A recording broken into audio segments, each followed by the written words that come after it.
Hello everyone, this is Sarika Singh. Welcome to Adhyayan Adda. हम यहाँ पर जुड़ रहे हैं अपने डीएसएसबी के टीजीटी कंप्यूटर साइंस के बैच के लिए। और ये जो सीरीज होने वाली है बहुत ही ज्यादा धमाकेदार होने वाली है आप लोग के लिए, क्योंकि इसमें जितने भी क्वेश्चंस मैं लेकर आई हूँ वो आप लोगों के लिए बहुत ज्यादा इंपॉर्टेंट होने वाले हैं। तो लेक्चर को लास्ट तक जरूर देखिएगा और खुद ये चीज रियलाइज कीजिएगा कि ये क्वेश्चंस आप लोग के लिए कितने इंपॉर्टेंट हैं। शायद अभी आप इस चीज को रियलाइज ना कर पाए, लेकिन जब आप एग्जाम देने जाएंगे तो आप मुझे जरूर याद करेंगे कि वो क्वेश्चंस उन्होंने पढ़ाए थे और वही हमारे एग्जाम्स में आए हैं। तो आप लोग इस लेक्चर को लास्ट तक देखिएगा, मेरे साथ लास्ट तक बने रहिएगा। चलिए शुरू करते हैं। फर्स्ट क्वेश्चन है आपका, which of the following components is the most essential for the computer system to work. इन चारों में से कौन सा ऐसा कंपोनेंट है जो सबसे ज्यादा इंपॉर्टेंट होता है कंप्यूटर के लिए काम करने के लिए, कंप्यूटर सिस्टम का काम करने के लिए। तो आप लोग जानते होंगे कि जितना भी कंप्यूटर का काम होता है, यानी जितना भी प्रोसेसिंग होता है, वो कहाँ होता है? कंप्यूटर के सीपीयू में होता है। कहाँ होता है? कंप्यूटर के सीपीयू में होता है। तो सीपीयू क्या है? सबसे ज्यादा इंपॉर्टेंट है, क्योंकि सीपीयू को क्या कहा जाता है? कंप्यूटर का ब्रेन कहा जाता है। अगर किसी के पास ब्रेन ना हो, हमारे पास ब्रेन ना हो, तो क्या हम काम कर पाएंगे? नहीं ना, क्योंकि सारी प्रोसेसिंग तो कहाँ होती है? यहाँ होती है। ठीक है, तो ये क्या है आपका? सीपीयू सबसे ज्यादा इंपॉर्टेंट आप लोग के जो कंप्यूटर्स होते हैं उनके लिए होता है। ठीक है, next is pick the one that is used for logical operations और comparison such as less than, equal to और ग्रेटर देन। ये आप लोग जानते होंगे कि जितने भी लॉजिकल ऑपरेशंस परफॉर्म किए जाते हैं कंप्यूटर में, वो किस के अंडर किए जाते हैं? तो वो किसके अंडर किए जाते हैं? एएलयू के अंडर किए जाते हैं। एएलयू की फुल फॉर्म ही क्या होती है? Arithmetic logic unit. Arithmetic logic unit, यानी कि अरिथमेटिक में किससे जुड़ा है? ये मैथमेटिक्स से जुड़ा है। ठीक है, मैथ से जुड़ा है। मैथमेटिक की कैलकुलेशंस किस में होती है? एएलयू में होती हैं। ठीक है, next is the control unit controls that other units by generating. Control units control करता है किसको? जनरेट करने के बाद में। तो क्या करेगा कंट्रोल यूनिट? कब करेगा कंट्रोल यूनिट काम अपना? जब उसको क्या मिलेगा? कंट्रोल सिग्नल मिलेगा। क्या मिलेगा? कंट्रोल सिग्नल मिलेगा, तभी तो वो क्या करना शुरू करेगा? अपना काम करना शुरू कर देगा। ठीक है, next is the dash is responsible for performing calculations and contains decision making mechanism. यहां पर भी क्या है आप लोग का? कैलकुलेशन से रिलेटेड क्वेश्चन पूछ रहा है। क्या पूछ रहा है? कैलकुलेशन से रिलेटेड। तो कैलकुलेशन से हमने जाना कि क्या? मैथ्स के रिलेटेड। ठीक है, और मैथ्स किस में होता है आपका? एएलयू में। तो इसका answer ALU, correct. Next is the central processing unit CPU in computer consist of. CPU क्या कंसिस्ट करता है, यानी सीपीयू के अंदर क्या क्या चीजें होती हैं वो आपको बताना है। सीपीयू के अंदर हम लोगों ने पढ़ा है कि क्या है? सीपीयू के अंदर तीन चीजें वर्क करती हैं। एक होता है आपका एएलयू, एक सीयू और एक आपका एमयू। ठीक है, ये सारी चीजें होती हैं। और ये किस में है? एमयू, या फिर आप कह सकते हैं इसके अंदर और क्या होते हैं? रजिस्टर्स होते हैं। ठीक है, क्या होते हैं? रजिस्टर्स होते हैं। तो आपका कौन सा ऑप्शन ठीक है? सी करेक्ट है। कंट्रोल यूनिट ये अर्थमेटिक है, ऑटोमेटिक नहीं है। अर्थमेटिक लॉजिक यूनिट और आपका रजिस्टर्स। ठीक है, ये अरिथमेटिक है, आप लिस्ट को करेक्ट कर लीजिएगा। चलिए, कोई बात नहीं, कभी कभी मिस्टेक हो जाती है टाइपिंग में।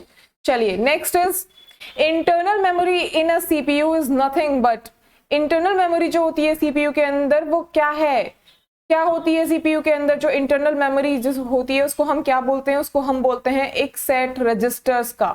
सेट ऑफ रजिस्टर्स, जो रजिस्टर्स होते हैं उनका सेट होता है, इंटरनल मेमोरी कहलाती है वो सीपीयू के अंदर। ठीक है, next is the word computer usually refers to the central processing unit plus.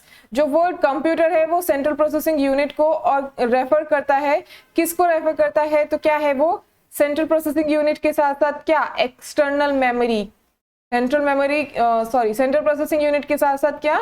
External memory CPU के साथ। ठीक है, next is which of the following is a part of central processing unit. Central processing unit का इनमें से कौन सा part है? तो प्रिंटर हमें पता है नहीं है, कीबोर्ड भी नहीं है, माउस भी नहीं है, तो क्या है? एएलयू। ठीक है, arithmetic and logic unit. Next is control unit of a digital computer is often the.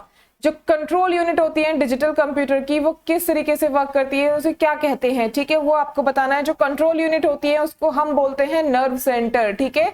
Nerve centre आपको क्या करती है, डिजिटल कंप्यूटर का कंट्रोल यूनिट होता है, correct. Next is both the ALU and control section have special purpose storage locations called। ALU और control section में यानी जो CU और आपका ALU होता है CPU के अंडर, वो क्या काम करता है, किस चीज के लिए, जो उसका जो पर्पस स्टोरेज लोकेशंस है उसको क्या बोलते हैं, यानी कि जो उसमें स्टोरेज होता है उस लोकेशंस को क्या बोलते हैं, ठीक है। तो उसको क्या बोलते हैं, हम रजिस्टर्स बोलते हैं। यानी कि सीपीयू के अंदर जितनी भी स्टोरेज होती है वो किसके अंदर होती है, रजिस्टर्स के अंदर होती है, ठीक है। Next is pipeline strategy is called implement. Pipeline strategy जो होती है उसको इम्प्लीमेंट कहा जाता है। किसका इम्प्लीमेंट, इंस्ट्रक्शंस का। इंस्ट्रक्शन एग्जीक्यूशन होता है, प्रीफेच होता है, डिकोडिंग होता है या फिर मैनिपुलेशन होता है। तो इसका मतलब इसका क्या होता है, इंस्ट्रक्शन प्रीफेच होता है, ठीक है। पाइपलाइन स्ट्रेटेजी का काम क्या होता है, इंस्ट्रक्शंस को प्रीफेच करने का, ठीक है। Next is the communication line between CPU memory and peripherals is called। यहाँ पर जो CPU के बीच का और पेरिफेरल्स का पूछ रहा है, CPU मेमोरी एंड पेरिफेरल्स का, यानी कि CPU मेमोरी कौन, रजिस्टर्स और पेरिफेरल्स के बीच का कम्युनिकेशन को क्या कहते हैं, वो ये पूछ रहा है। तो उसको हम क्या कहते हैं, बस कहते हैं। क्या कहते हैं, बस, ठीक है। Next is which device of computer operation dispense with use of the keyboard। कौन सा ऐसा डिवाइस है कंप्यूटर ऑपरेशन का जो मतलब कीबोर्ड के साथ में डिस्पेंस करता है, तो कौन सा ऐसा डिवाइस है, माउस। आप लोगों ने देखा होगा कि कीबोर्ड के साथ साथ आपके साथ में क्या होता है, माउस भी होता है, ठीक है। Next is Which of the following produces high quality output। इनमें से कौन सा ऐसा है जो सबसे ज्यादा क्वालिटी का आउटपुट देता है, इम्पैक्ट प्रिंटर है, नॉन इम्पैक्ट है, प्लॉटर है या फिर बोथ 1 and 2 है। तो यहाँ पर कौन सा है, नॉन इम्पैक्ट प्रिंटर। जो आजकल चल रहे हैं आप लोग के लेजर प्रिंटर्स, ये सब क्या है, नॉन इम्पैक्ट प्रिंटर के अंदर आते हैं, ठीक है। ये क्या है, एक हाई क्वालिटी आउटपुट देता है। Next is the pattern of printed lines on most products are called. जो पैटर्न है प्रिंटेड लाइंस का, जैसे आप लोग यहाँ पर ये प्रिंटेड ऐसे ऐसे लाइंस देखते हैं, ठीक है, ये क्या है, किसका पैटर्न है, ये किसको बोलते हैं, इसको बारकोड बोलते हैं। जो आपके प्रोडक्ट के पीछे होता है, जिससे आपकी प्रोडक्ट की जो सारी इंफॉर्मेशन है वो आपकी स्क्रीन पे आ जाती है अगर आप उसको स्कैन करते हैं, तो उसको हम क्या कहते हैं, बारकोड्स, ठीक है। Next is the higher the resolution of the monitor जो रेजोल्यूशन है मॉनिटर का वो किसकी वजह से होता है, वो यहाँ पर पूछ रहा है। Larger the pixel, less clear the screen, further apart the pixels, closer together the pixels. क्या किसकी वजह से होता है, क्लोजर की वजह से। जितना ज्यादा क्लोज आपके पिक्सल्स होंगे उतना ज्यादा रेजोल्यूशन का आपको इमेज दिखाई देगा, ठीक है। Next is What are the units used to count the speed of a printer। कौन सी यूनिट है जो प्रिंटर की स्पीड को काउंट करने के काम आती है, तो आप लोग जानते होंगे इसको, किसकी आती है, पीपीएम, पेज पर मिनट। जो हम बोलते हैं कि प्रिंटर कितना पीपीएम देता है, कितने पर मिनट में कितने पेजेस निकाल देगा, तो क्या बताता है, वो प्रिंटर की स्पीड बताता है, क्लियर।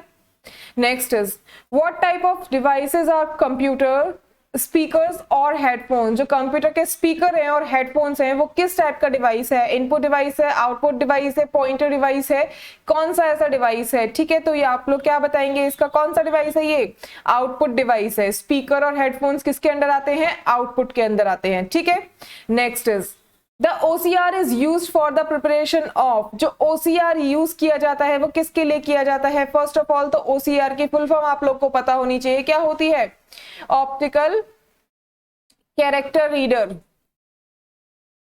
कैरेक्टर रीडर, ये रीडर बोलते हैं इसको या फिर हम रिकॉग्निशन बोल देते हैं, ठीक है।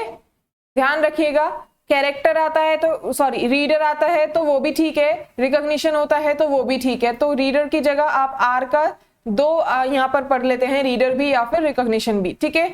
तो OCR जो है वो किसके लिए यूज किया जाता है, तो ये सभी के लिए होता है। Electricity bill, telephone bill, insurance premium, ये सभी के लिए यूज किया जाता है, ठीक है।